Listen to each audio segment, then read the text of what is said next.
বহুমুখী কর্ম, কিন্তু লক্ষ্য অভিন্ন।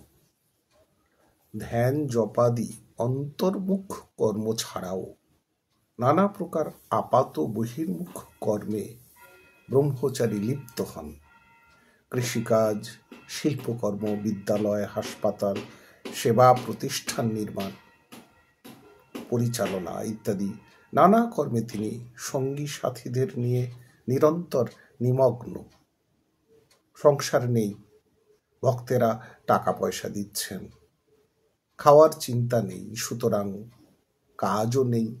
প্রকৃত ব্রহ্মচারী এই দৃষ্টিভঙ্গি থেকে অনেক দূরে থাকেন। কর্মযোগকেই আশ্রয় করে বর্তমান যুগে চলে ব্রহ্মচর্যের অভিযান। কর্মকে বাদ দিয়ে নয়।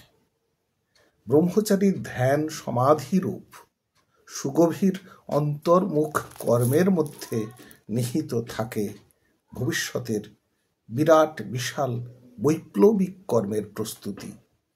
আবার বাইরের সহস্র কর্মচঞ্চলতার মধ্যে ডুবে থেকেও ব্রহ্মচারী নিজ মন প্রাণের নিভৃততম প্রদেশে আস্বাদন করেন সমাধির একান্ত সরস নিবিড় প্রশান্তি।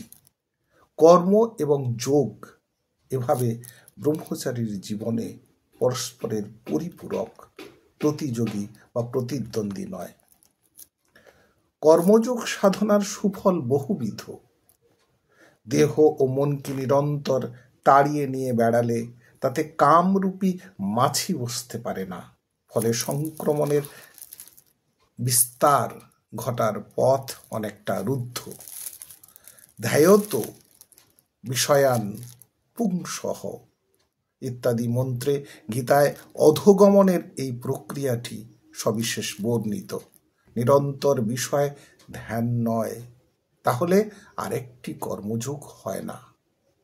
বিশাল ব্যবসায়ী বা রাজনীতিকেরা সতত ব্যস্ত, কুলি মজুরও নিরন্তর কর্ম ব্যস্ত, কিন্তু তারা মনটিকে বিষয়েই ফেলে রাখে। নিজ ক্ষুদ্র স্বার্থ ও কামনা চরিতার্থতারই নিরন্তর ও একান্ত ধ্যানে। অপরপক্ষে ছোট বড় সকল কাজের মধ্য দিয়ে ব্রহ্মচারী নিরন্তর পরম দ্বৈত পরমেশ্বরের মধুর সঙ্গ লাভে সর্বথা প্রয়াসী। কর্ম তার সঙ্গে যোগ স্থাপনের একটি উপলক্ষ্য মাত্র। লক্ষ্য হলো তার মধুর সঙ্গ। কর্মের ফলাফলে তিনি তাই খুব উল্লসিত বা বিমর্ষ হন না, কারণ তিনি তো পূর্বাহ্নেই জগন্মঙ্গলে তা সমর্পিত রেখেছেন। কর্ম তিনি করেন স্বভাবের আনন্দে, অভাবের তাড়নায় নয়। কর্মের বাহুল্য যদি তার চিত্ত চাঞ্চল্য ঘটায়, তবে ব্রহ্মচারী তৎক্ষণাৎ সব কিছু ছেড়ে ছুড়ে দিয়ে গভীর অন্তরঙ্গ সাধনে নিমগ্ন হন। কর্মের তাড়না যদি কাম তাড়না বর্ধিত করে, তবে ব্রহ্মচারী তৎক্ষণাৎ তা পরিত্যাগ করেন। তাই ব্রহ্মচারীর কর্মচেষ্টা সর্বদা পরিমিত, যুক্ত চেষ্টশ্চ কর্মসু। তার কর্মসাধনা ছন্দময়, সুনিয়মিত, অথচ সুদূর প্রসারী। এলোপাথারি স্নায়ু পীড়াদায়ী অনিয়মিত কর্মপ্রয়াসে ব্রহ্মচারী কখনো লিপ্ত হন না। সাধারণ কর্মী বহু কর্ম করেন বহু লক্ষ্য সামনে রেখে, কখনো ধন উপার্জন, কখনো খ্যাতি প্রতিপত্তি অর্জন, কখনো শত্রু নিধন ইত্যাদি।